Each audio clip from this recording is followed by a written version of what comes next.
The views and opinions expressed do not necessarily represent those of Access Fort Wayne, the Allen County Public Library, or any other supporting group. Access Fort Wayne is a department of the Allen County Public Library. If you or anyone you know might be interested in making a television show, please call 260-421-1250.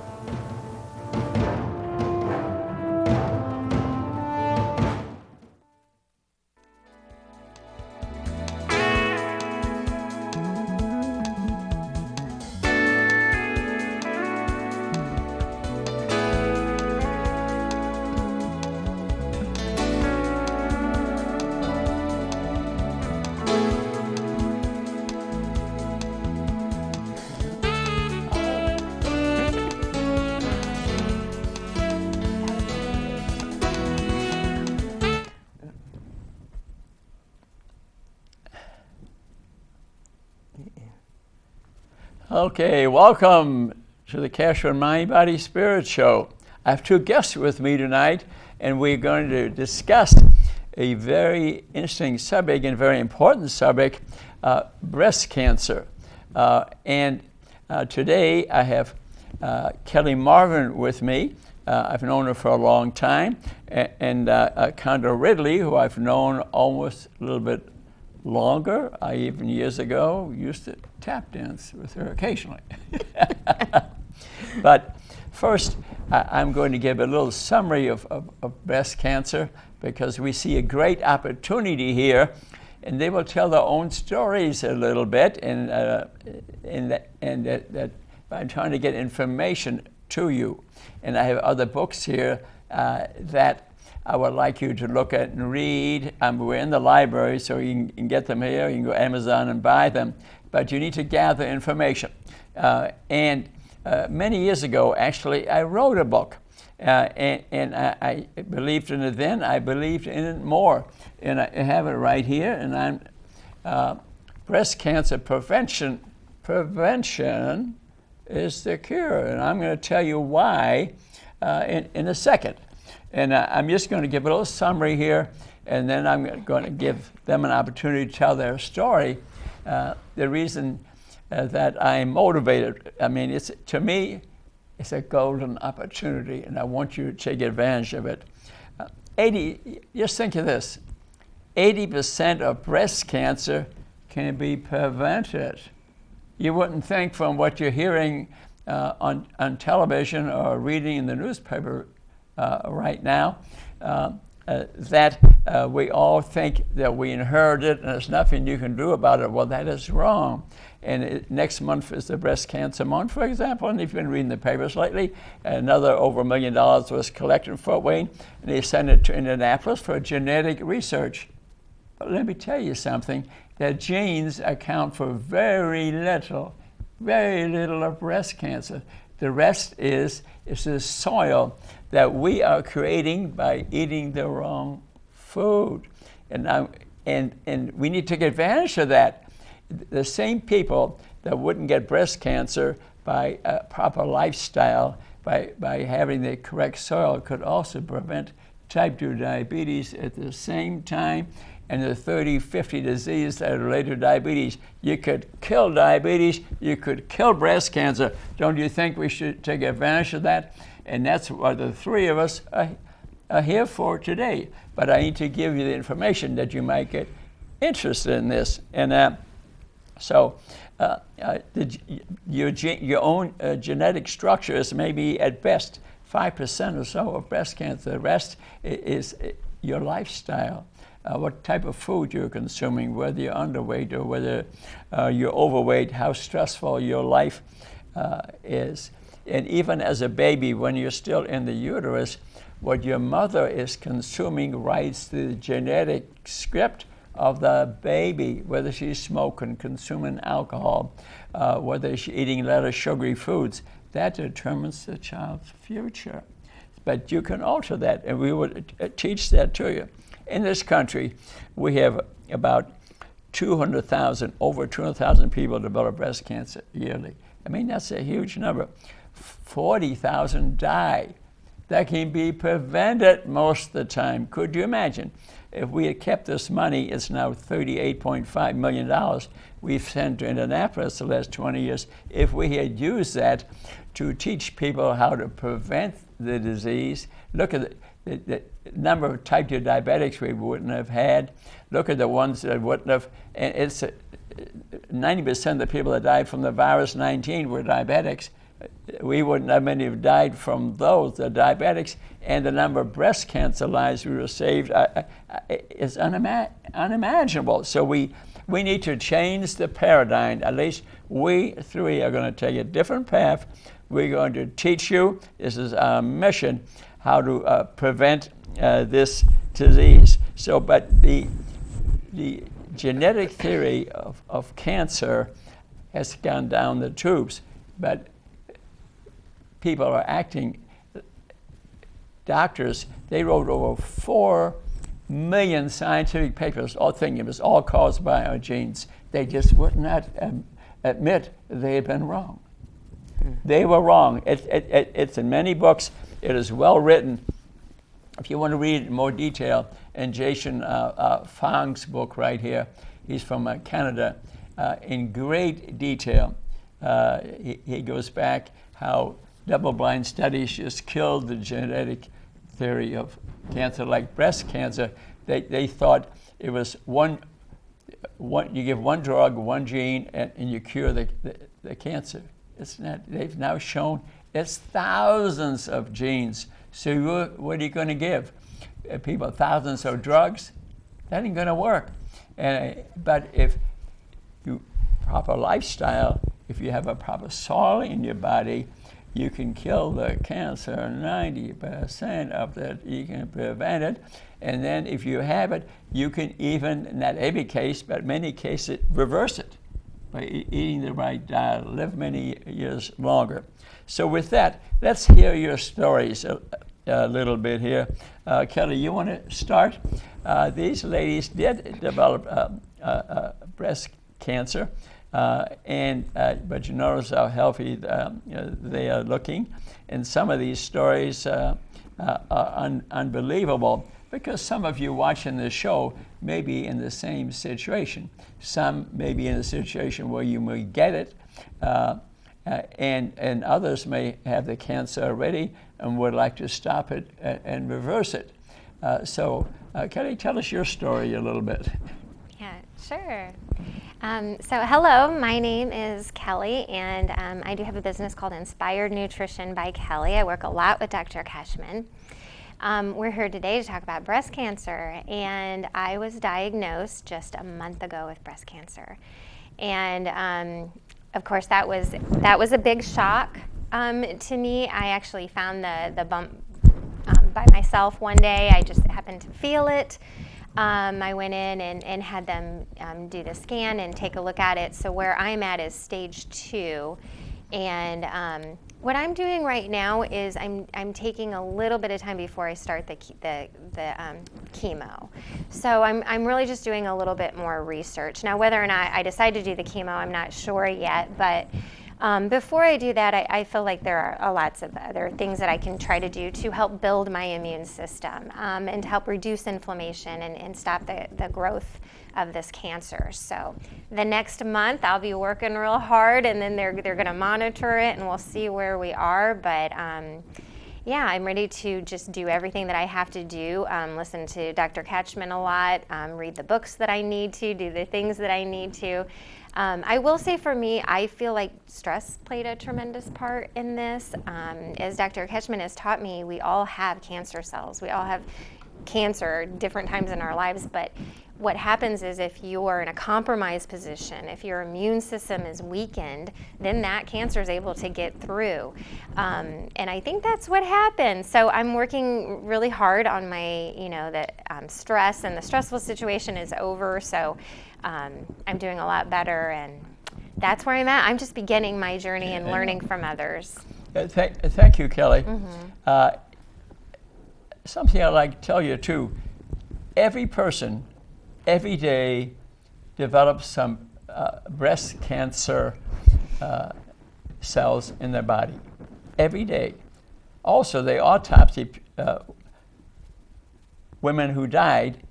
who had no evidence of cancer or anything. They did autopsies, they examined the whole body, and they found 39% had breast cancer cells in their breast, unknown. So, and that interesting thing is that we ourselves, including myself, develop some cancer cells, any type of cancer every day, but our immunity kills it.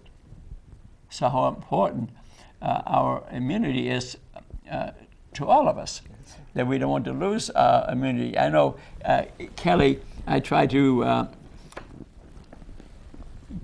we have different books here, and I'll hold them up one by one, but here's an excellent one, Total Breast Health. What type of foods to eat? They would work, frankly, for almost any cancer, but this is an excellent book, Total Breast Health,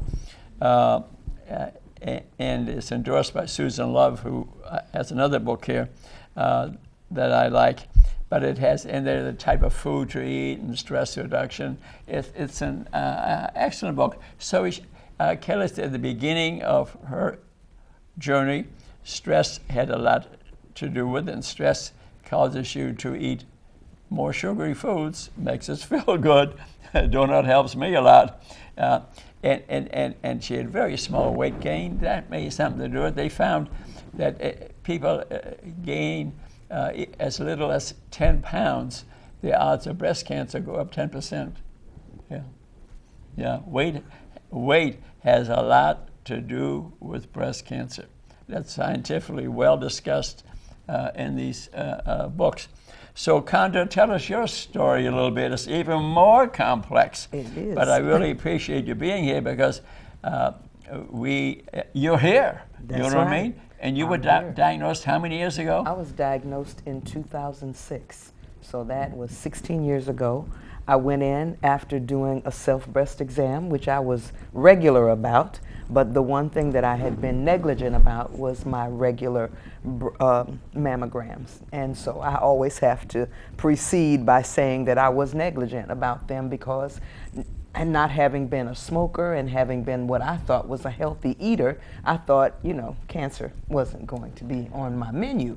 And so I had my doctor for 3 years straight. He would ask me every year when I'd go for my annual pap smear and all that. He was like, Condra, did you get the mammogram? And I'd take the little slip and I'd say, okay, I'll get it. And I kept neglecting. So when I did the breast self-exam, I discovered a little, like marble-sized something in my left breast. And in 2 days, I was at the doctor trying to get a mammogram to see what it was. And when they examined me, the nurse said, well, I see something, but I want to call your doctor to see if we can take more pictures because I see something else that concerns me more.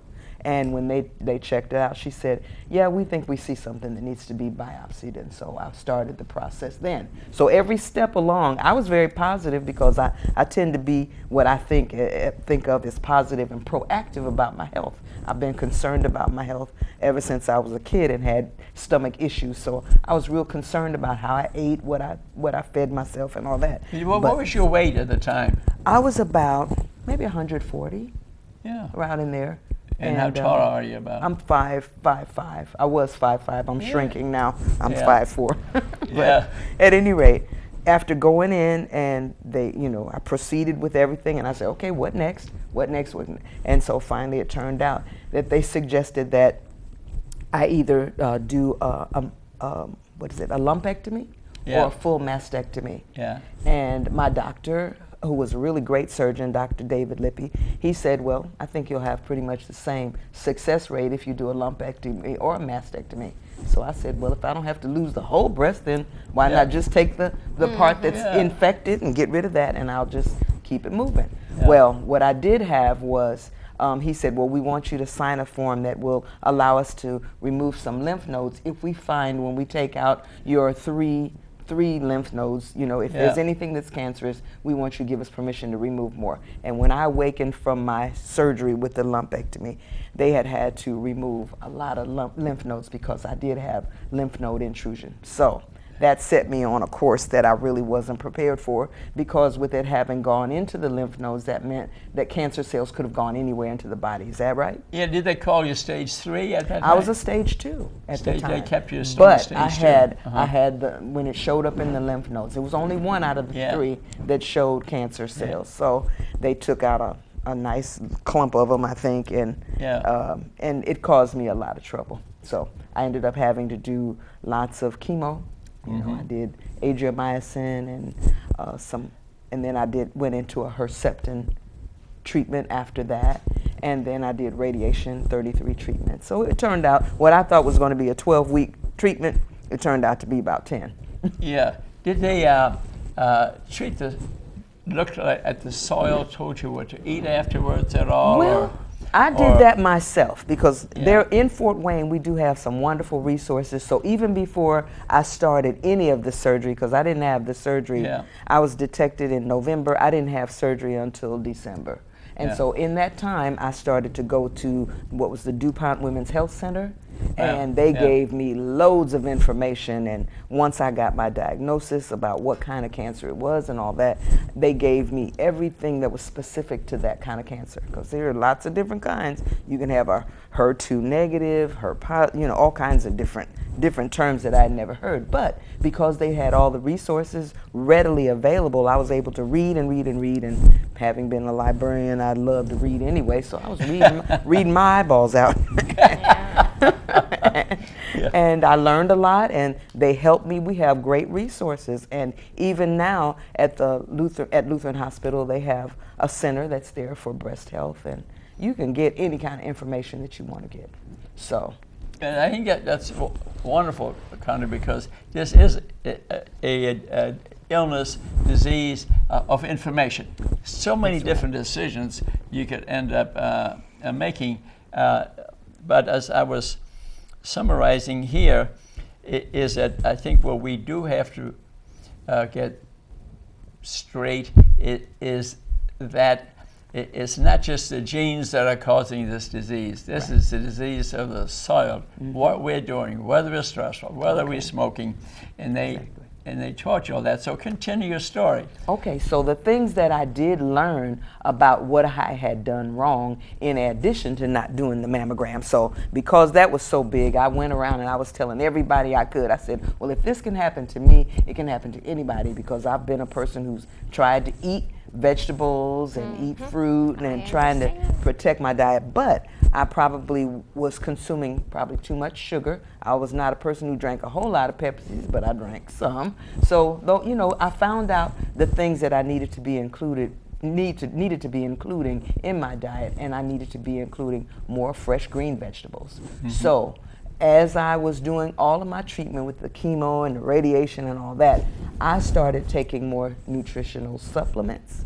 I took some things I started learning how to juice fresh vegetables. I had a juicer that I operated every day, and I juiced like spinach and kale and fresh lemon and all sorts of. I came up with all kinds of concoctions I'd be glad to share with anybody who'd be interested. Yeah, that's actually extensively discussed in this book I mentioned here. Okay. And they have different sets of juices to drink, because they have the enzymes that lead to good health.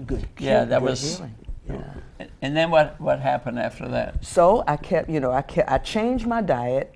I learned how to rest. I said, because before I had a breast cancer diagnosis, I had 2 speeds in my life: sleep and fast. Yeah. I didn't have any mid-ground. So I taught myself to slow my life down, take a little more time, try to do less. I'm still not good at that, but just trying to keep from doing too many things. So your stress level went down. So again, she's doing the right things. I took it down, and I learned. I had to retrain myself. But we are very adaptable as human beings. I think we're very adaptable. The Creator has made us so when we need to change, we can if we want to. But you have to want to. So I think that's a big one. That's a big the one big right thing. there. You must participate in your health care. That's right. You can't just continue doing what you did. It's not your genes that kill people from breast cancer most of the time. It's the person and what they are doing. Their soil they are creating. You are creating a wonderful soil. That's right. And a great example, stress reduction, eating the proper thing, right. getting the information, because it's complex. So continue. So with those three things at work for me, you know, a change in diet, a change in lifestyle, and then a change in my mindset. I think a lot of people, I learned some things about the body's ability to heal that I did not know before. I had read some things about the mind-body connection because, like I said, reading books, I had learned some things, but I had not activated those principles in my lifestyle. So having that time to just kind of lay flat and have to, you know, recharge myself, it made me re-examine everything I was doing and change. So I made those changes slowly and carefully, but just learning how to, there's some things that we can activate in our bodies to help our healing. Okay, and I think laughter is one of the things that I learned that we need to do on a regular basis. So I started, they said, one book I read said, watch things that make you laugh because laughter is a healer. And so I would watch comedies on a regular. I said, okay, if I'm going to watch something, I'm going to watch something that make me laugh because that's very healing. I read things that were calming and healing to my mind. I learned how to forgive people more. I learned how to forgive myself, and those things are key. I learned how to do things that bring myself joy. That's one of my big things that I advocate for everybody. You must learn how to do things that bring you joy, because if you're feeling happier, you're healthy. It'll make you be healthier. You know, when you think about it, what did Kelly tell us? She really thinks that it was stress that brought on her cancer. Just what you're saying, we do need joy. Maybe that's why I play pickleball 5 days a week. Wow. And maybe when I think about it too, you know, I'm 39 for the 47th time. See, add them together. And no pills. That's great. I'm on no pills. I had all my blood tests recently done. And I have a copy of them actually in my bag. Anybody wants to see them. They're all perfectly normal. And considering my age, how did that happen? Because I have things to look forward to. I get a TV show. I'm playing pickleball. I have friends like you working on something. When is the next book due? We all need it. You know, a lot of people die young as they get older, even without cancer.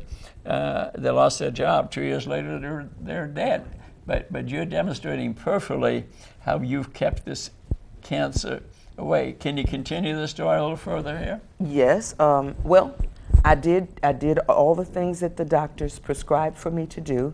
I did have one drug that all my drugs were administered intravenously. So I did have a port in the right side of my chest that they fed all my drugs into. And after I went through about 4 rounds of the heaviest chemo, then I went into 12 rounds of Herceptin. The Herceptin was causing my heart rate to lower and lower every time I did it. And so after about 4 or 5 attempts to do it, we just said, okay, we're going to stop that. Yeah, so the drugs have side effects. Yes, they do. And before you take some drugs, I didn't say not to take them. If you decide that's what you're going to take, you got to know the side effects. And some of the good things they do is only 10% improvement, but tremendous side effects, and people don't really look at the bottom line. So you felt you did have side effects. Yes, and it wasn't positive. So we stopped that. And then we went on into the radiation. So I did the radiation, which was really a pretty amazing experience, where they mark your body and they take that radiation and zoom it in on you for it takes longer to get to the doctor to get ready to take the treatment than it does to do the treatment. So, but it's real interesting to do. But how many treatments did you have? I had 33 of those. 33. So it was 5 days a week for, as long as it took 33 treatments to be delivered. And radiation kills some tumor cells, but also kills some normal cells. Exactly. There can be side effects to the radiation. So you have to consider two, what are the side effects? What could it do to me? Occasionally, they even find that the radiation causes a tumor in another organ in the body. Those are known side effects. Not common, Right. but they do occur. They do. So prevention is even bigger. Prevention is the best. Prevention is the best, It's and the that's what best. I'm trying to promote here. That's right. And when I found out, and I do some more reading and experience, 90% of breast cancer can be avoided. So I think we need to, to me, when they collect all this money, and this wonderful organization, 2,000 people show up, Right. and they take all the money for genetic research, Right. I just think we should keep some here. And I agree. and you agree, and I think you agree, Kelly, that we could teach people how to prevent the disease. They prevent diabetes, this complication. They prevent the viruses from killing us, and they will prevent breast cancer. Yes. Come on, folks. Yes. Yeah. So, but instead of picking a fight, why don't we keep it soft? We will start our own organization. That's right. We're going to start our organization, and Indiana Tech is willing to work with us. We were over there yesterday. Isn't that great? That people could put this on their phone and get the information to prevent breast cancer. And if they got it, what might be a path to reverse it, to slow it down. We can't cure everybody, but we sure could save a lot of lives. I think you got more story to tell me. Well, the only thing I wanted to add was that after I went through the Herceptin treatment, I did end up being able to return to my work, and I worked which was working for Allen County Public Library. In a wonderful place. As a youth services specialist for my last 12 years. I worked for them since 1981. I was a branch manager for a period of 13 years, and then I got my job as a youth services specialist doing book-related programs for children all over the I mean, how lucky county. can you be? That was my blessing. It was really good. You know what I mean? We could even teach children how to eat right. That's the best. Actually, the length of time that a person is exposed to estrogen will determine increased rates of cancer. The longer, if your menses start at a much younger age, and your menopause at a much older age, you've been on estrogen for a long time, the cancer rates go up. I didn't know that. Yeah, Wow. that's very important. And so, and are you still working at the library now? No, I'm a fully retired person. I am a woman of that certain age. I don't know how many times I've been 39, but not quite 46 yet, Doc, but I'm going that way. I want to go that way. But at any rate, after I got through with all the radiation and chemo that they could give me, I went back to work for the library. But when I got back to work, I started to experience difficulties. And what I found was that my heart rate was very weak as a result of the Herceptin I had taken. Yeah. So I eventually lost my ability to maintain my work level and my demands at home. At the time, I did have two children who were, well, they were young ladies at that time, but they were in their teens, which is a time when mothers really need to be active with their young people. So I ended up not being able to handle all my work responsibility and my home responsibilities. So I had to let the job go. So I left, and I left on disability. So I was disabled from it. And it took me years to get my heart back up to the right kind of ejection fraction that I needed, which is the way the blood pumps the blood out of the heart and back into the body. That's what we had suffered. Did the cancer ever come back, honey? And no, I have not had any more cancer. Isn't that wonderful? But I continue to watch my diet, you know, maintain a different kind of level of activity, but mainly diet and doing, exercise and staying busy, staying active. And really made a big difference. Planning a future and is music still in your life? Oh yes, I still do the things that I enjoyed about my work at the library, which is being engaged with children's activities and reading to children. So I get to still do that. I do the things I like to do. Isn't that a encouraged. wonderful story? I think a great example. We've seen a little bit of a beginning here, and then someone had little advanced stage 2 Yes. and was able to beat it with a combination of lifestyle and medication. And has anybody thought maybe that you're cured of the cancer? I claim it as a cure. Yeah, You know, I don't think consider, I would too. because a lot of people say, well, are you in remission? I said, well, I didn't pray to be in remission. I prayed to be healed from it. So Yeah. my faith also was an important part of my healing process. And I'm a person who has always believed in God, and I believe in a higher power. And I did actually ask to be healed. And that's what I think I received. What a wonderful story, and I totally believe in the things that you're speaking about. Positive thinking and faith are part of this process. It's all But that you were willing to change the way you eat and to bring some joy into your life, and this great job to deal with children and their happiness. And I've known you for probably 10, 15 years now. Yeah, when I took the tap dance lessons, you used to walk in the room. You were there maybe for a dance lesson That's afterwards. right. Was that right? I That's think you right. were. Yeah, I saw And, you in there at Secret Style Dance. And didn't we tap together a couple of times? Yeah, I tried to do a little step, and I can't step as fast as you, Doctor. Oh, I'm trying to get it. I don't believe that. I don't believe that.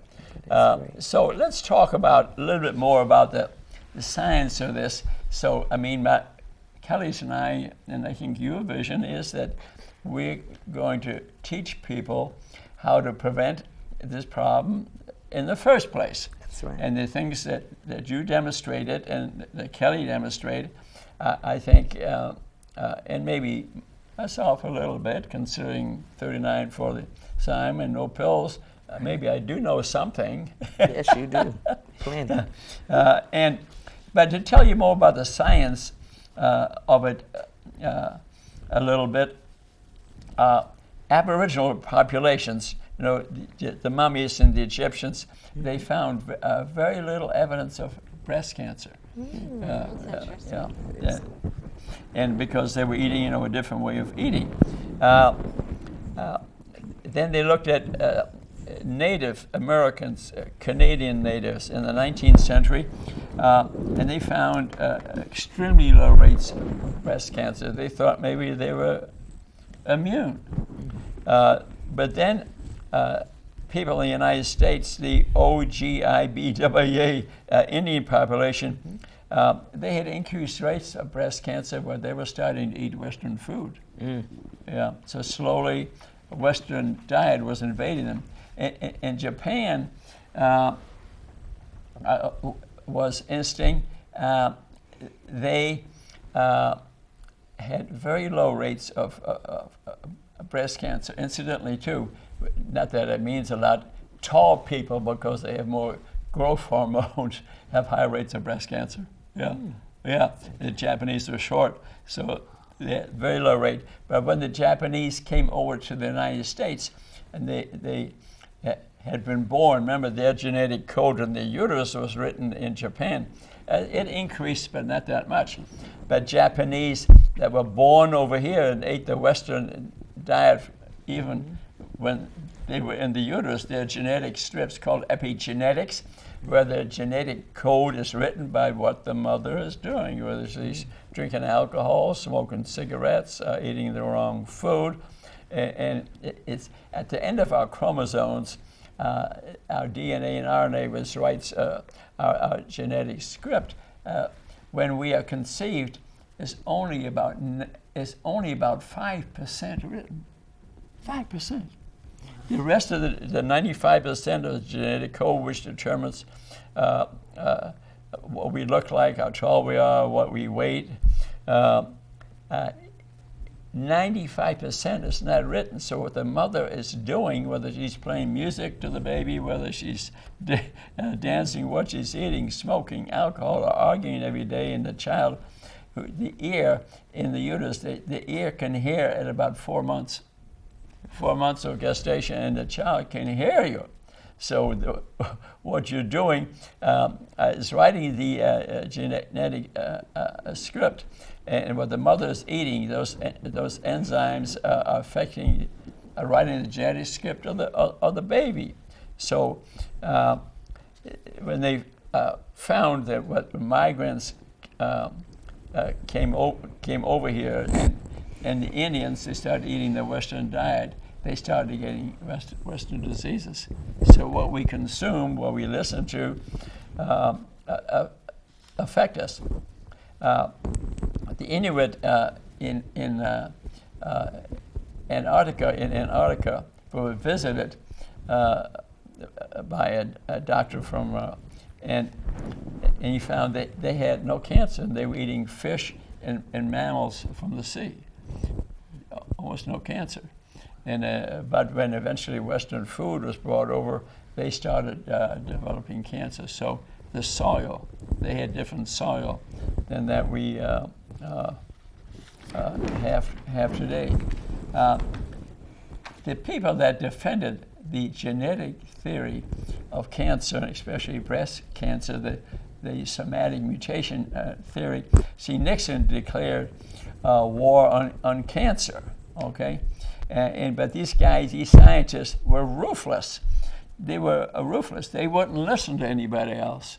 But eventually, the theory did die out, and they even formed an atlas where they traced people and found that genetic code completely. And what they found that for each cancer, the number of mutations in the genes was just unbelievable. Even for breast cancer, they thought it'd be one gene to one cancer. No, there were many mutations. That's the reason when we take all the money, send it to Indianapolis, they're not going to come up with a drug that will cure breast cancer. If we rewrite the soil, we could save a lot of lives. As I already mentioned, the ones that are dying from the virus, all the diabetics. For example, a guy named Vogelstein at Johns Hopkins found 189 genes that were significantly mutated in the two of the most common cancers. The two most common cancers are colon and breast.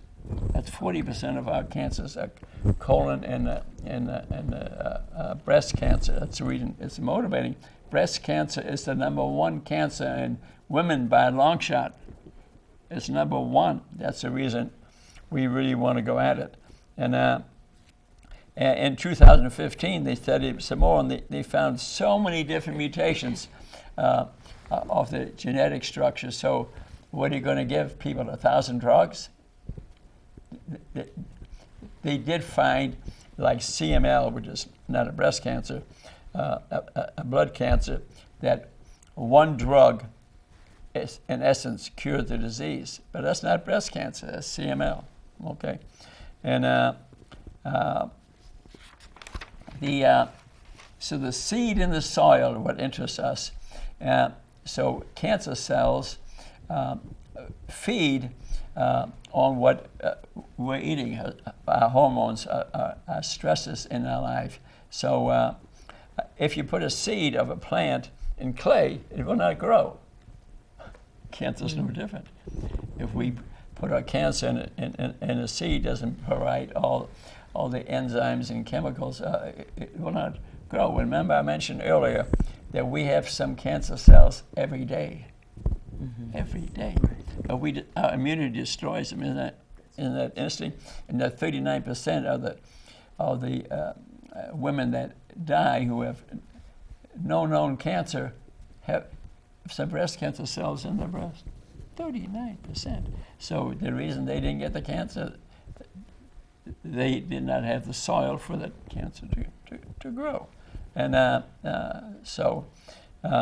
and I already spoke to you about epigenetics, how the end of our chromosomes, that the telomeres, that's the end of the telomeres, and those telomeres can be altered by our activities. In other words, the gene doesn't change, but we can change the expression of that gene.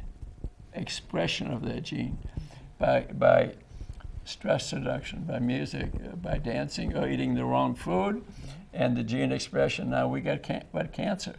But it's nice. That gives us an opportunity that we're just not born to it.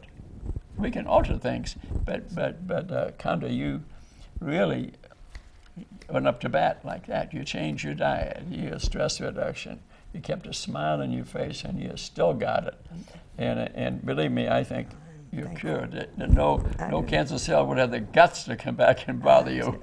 You know what? I will Besides, fight again. you got God protecting you. That's right. My God protection is my greatest. That's my greatest blessing of all. Yeah. So, Doc, I have a question for you about yeah. one thing. Could I ask you one thing about, I've heard a lot of people talk about the alkalinity of the body, you know, when you talk about Yes. the soil. Yes. Okay, can you, That's about another alkalinity? way. The more acidic your body is, the more likely for cancer to grow. Okay. So we have a That very narrow range of alkalinity and acidity. So you like to keep your blood alkaline if you can. It's a very narrow range. What it really is saying that even bad stuff, if you consume it a little bit, you're probably okay. But if you eat a lot, you change the acidity, alkalinity. So what are the things that might make the body more alkaline? Good fats. Good fats. Yeah. Olive oil. Bad fats would be omega-6 fats, okay? Okay. And they are an essential fatty acid, so it's what you consume. Eat some guacamole, that's an omega-3 fat, okay? And then if, for example, milk can be a problem because when a baby calf is born, it is injected by a hormone from a drug company. Yeah, to increase this production of milk 10 times. So the mother grows, it's growth hormone. The mother grows at an accelerate, then they put it in a cage, and they pour on pesticides and herbicides because mosquitoes are attacking that darn thing, and the bacteria, fungus is attacking it, and all these hormones are there, and the growth hormone are there, and then we make the kid drink it. Yeah. And the child starts menstruating at a younger age and increase the estrogen level. So milk drinking promotes cancer. Yeah. Milk drinking is a cancer promoter because of the hormones and pesticides that are in there. The casein that is in milk, the protein that's in milk is quite carcinogenic too. So milk is not in my house. Asians don't tolerate milk at all. They don't drink milk in Asia at all. Yeah. Black people maybe only 25% tolerate it. And it's really through evolution. Their bacteria, the lactase enzyme that destroys in the end lactose, the milk, okay? Only 25% have that enzyme. So milk upsets black people quite a bit. And that can lead to breast cancer too. And I know my dad had a deli in New York, and they used to feed me a lot of milk. And I had acne all over the body. That was lactose intolerance. And even now, because we don't need milk after age 4, nature designed you should be drinking mother's milk because there's the best omega-3 in it. And what are we doing today? We're not drinking much mother's milk. You know what I mean? Right. Even babies that are born today, over half get through C-section. And as the child passes through the birth canal, normally their face is covered with the bacteria. So the child has the bacteria that digest milk. So children, babies, a lot of times have lactose intolerance to begin with. And as we get older, we don't need the lactose because we're not drinking. Through evolution, I shouldn't be a milk drinker at age 39 for the 47th time. But you know, I have lactose intolerance. If I were to have a piece of pie came from a milk product, I will indeed get upset. I thought I was having a heart attack. No, I determined it's lactose intolerance. I started ordering that dessert and cheesecake for dessert. I don't have this pain anymore. That happened to me within the last year. I figured that out myself. Yeah. Your own Because doctor. I thought, I'm having a heart attack. But I noticed when I sat up for about 10 minutes, the pain would go away. And I thought, I think something's moving down my gut through gravity. And after 3 or 4 times, I finish a nice dinner. I don't have that pie anymore, and the pain is gone. Tell you. That's almost. So let me tell you something interesting too. So the genetic theory of cancer really is being buried. Okay, the government paid, pharmaceutical companies paid a huge amount of money for genetic research, and it came up with very little. So finally they admitted the king is dead. Genetic theory of most cancers is gone. 2009, the National Cancer Institute woke up. They changed the funding. 2009.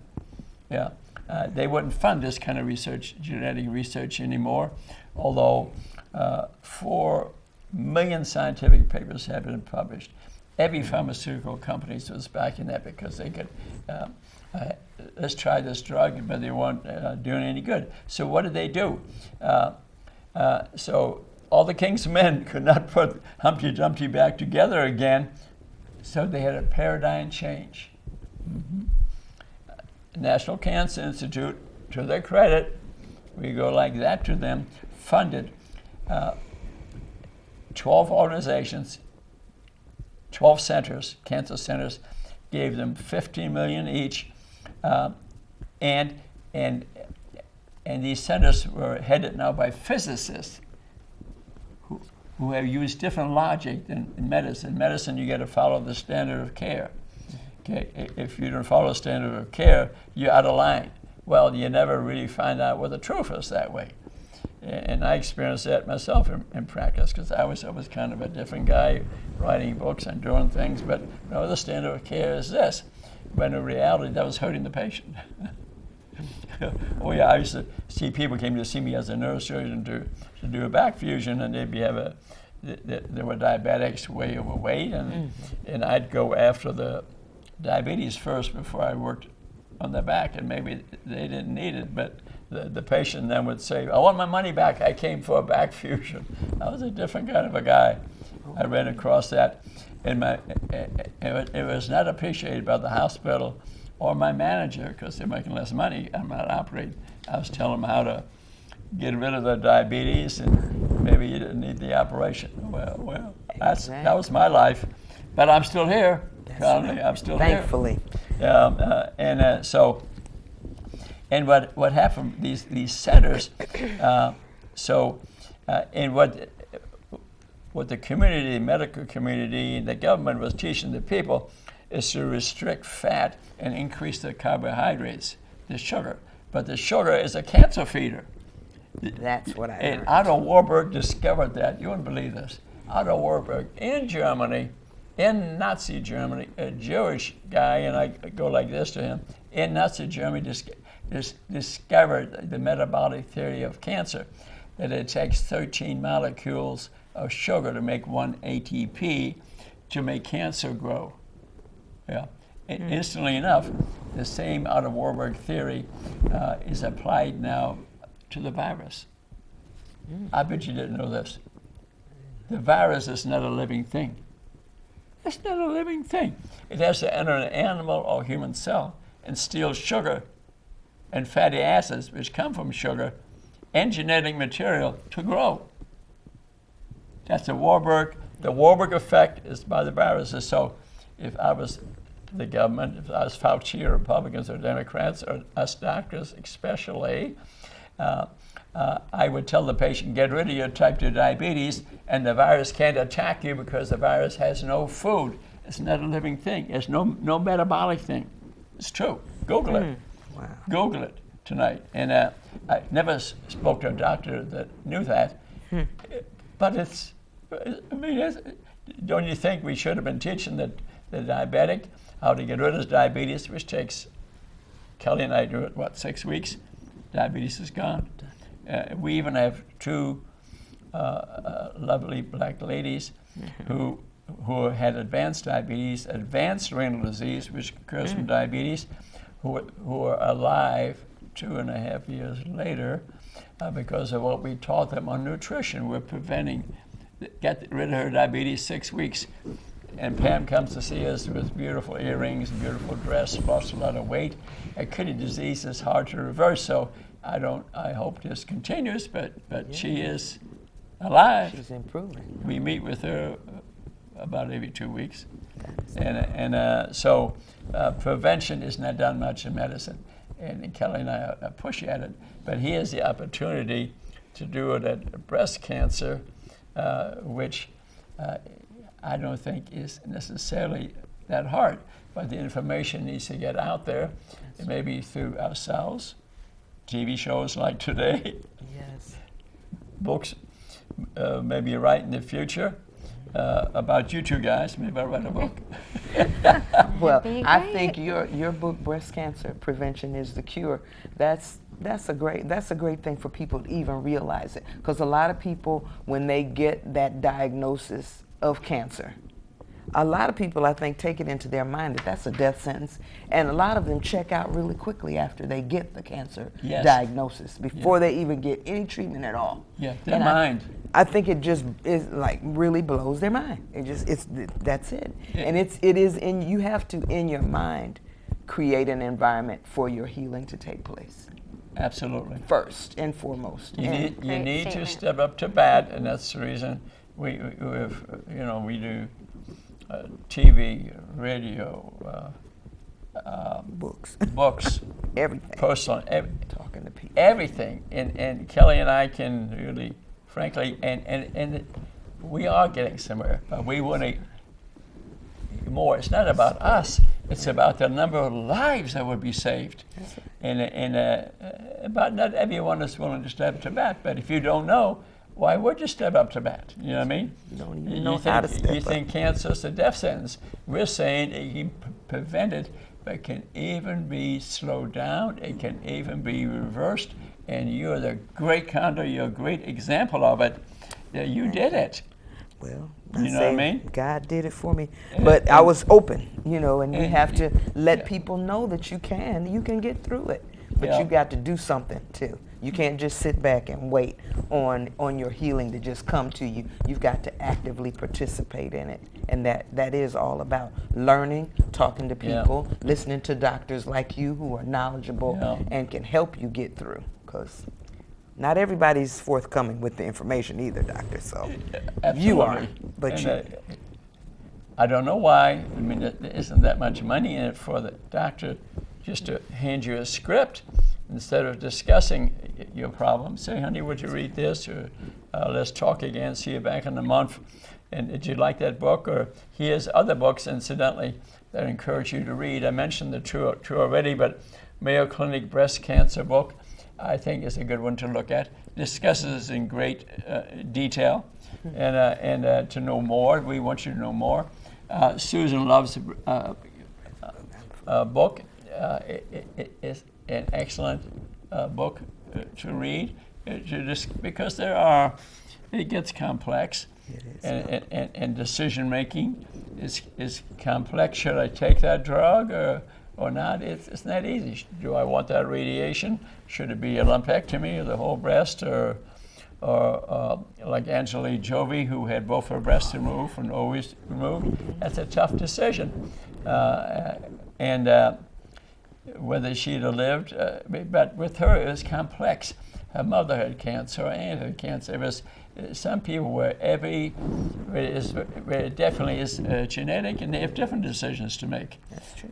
And she was up to it. And did you know she had 6 kids? Yes. Yeah. Some adopted. I didn't. Yes. I didn't know that. She had two genetic, Yeah, two that she were adopted. biologically hers, and the others she adopted. Okay. Right. Yeah. 'Cause I read that in this book here. And like I said, in terms of type of nutrition, I had Kelly look at this, and I looked at this, and in terms of type of nutrition, there's Total Breast Health. And there's featuring an informative interview with Susan Love, and the author is Robin Kunicke. How do you pronounce it, Kunicke? This, I think, in terms of what to eat and things, I think it's an excellent book because it's not simple. But again, what I recommend, good fats. And they used to say low-fat theory disease went on for 50 years. They were all wrong. They were wrong. And now we're recommending about 50% good fats. The omega-3 fats, which are the good fats.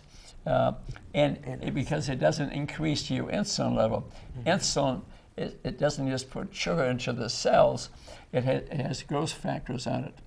That's the reason the diabetics get more breast cancer too. They have growth factors. They make the cancer grow. So that's the reason to good fats, about 20% protein, and the rest of vegetables and fruit. They used to recommend, and vegetables is definitely part of the way of eating, but you can overdo it if they don't have a lot of fiber because you're eating actually a lot of sugar. So it gets complex, but the recipes are in these books. So, Kelly, tell us more what you think. How should people be eating? Well, I think that, you talked a little bit about conventional meat and eggs and cheese, and I think that's really important. I think the quality of your food, I always like to ask, where did it come from? What did it eat? Like you mentioned soil a little bit, but if it's not in the soil, it's not in the plant, it's not in the animal. So I think understanding your source of food is very important. Again, with the healthy fats are incredible because they're going to help reduce inflammation. And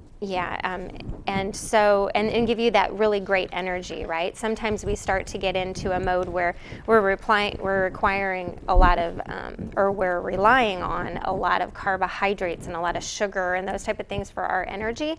But we can change that up and we can get more of our energy from fat. And it's also important, like you said, with the vegetables, that supply all of the nutrients, all of the vitamins and the minerals and everything to keep our body going and functioning well. Yeah, and the juicing you mentioned, Kendra, Yes. I think that's highly described in this book, as I mentioned before. And if you wanted to prevent it, but especially if you had it, to drink some real juices from fresh fruit and fresh vegetables would be very helpful. Maybe you mentioned that, I think. I've been doing a lot of celery juice. Yeah, a lot of celery juice. Yeah. I think that would be a good one. And did you want to say something, Kendra? Oh, I just say my thing. I always believe in eat green. Eat some green. Absolutely. That's on a daily basis. You can eat something green. Absolutely. Yeah, and have maybe avocado for breakfast. Exactly. Good proteins. And like some that. good protein, some eggs, for example. Yes. I tell you, Lean another meats. thing to do, and I mentioned lastly here, is I think it's very effective. And when you read Jason Fong's book, he's an expert, is to do some fasting. And Fong talks a lot about missing a week or 10 days, and I think you're on a fast right now. But that's all fine. But to make it simple, I do 16-8, which I do now. Maybe that's why the figures are normal. 16-8, you don't eat, 8 hours you eat. It's easy to do because in the morning, your body secretes growth hormones and steroids, and your blood sugar stays even, that you don't, to skip breakfast is easy. For me, I go play pickup all night. I don't eat till 11 or 12. Wow. I played that in the morning, and I think it's, like I said, I ate bad stuff in the past, but it makes it easy. and Fong talks a lot about fasting. And while you're fasting, your body's undergoing adaptosis. Bad cells are being removed, new cells are being grown, your body's being fixed. So fasting is a big part of cancer prevention and type 2 diabetes prevention, and you will get healthy quickly. But thanks so much for listening to all this. It's been, to me, I don't know how you feel, but I tell you, Kelly, to listen to you and come to, this has been a wonderful interview because you're the bottom line. It happened to you, but let's ask for his help, that the three of us will carry this message forward. Maybe through the end of text, people can get it on the phone, that we can change our community and stop all cancers, but especially breast cancer, type 2 diabetes. Oh my God, we could really make our community healthy. Thank you for watching. I love you. We did this because we care about you. And see you next time. Bye-bye.